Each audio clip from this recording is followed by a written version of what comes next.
No pictures, please. This is something that I had to teach my clients early on when I started doing brows nearly a decade ago. Basically, don't bring your pictures in of other people's eyebrows to your eyebrow consultation and appointment. Now, of course, this is something that I learned as I became an expert in my field and felt very confident in my skills, and my confidence bled over into my client. You see, my client understood that I was not going to let them down. I was going to make sure that they had the best eyebrows for their face. Once they understood that, they realized that no picture could do their brows justice because they were going to have the best eyebrows for their face.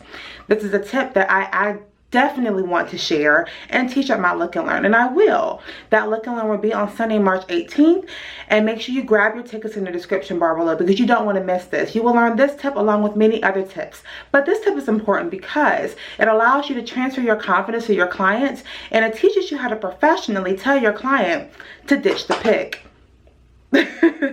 So I hope to see you there. Again, Sunday, March 18th. Make sure you get your tickets down below. You don't want to miss out. Hope to see you there. Have a great brow day. Bye-bye.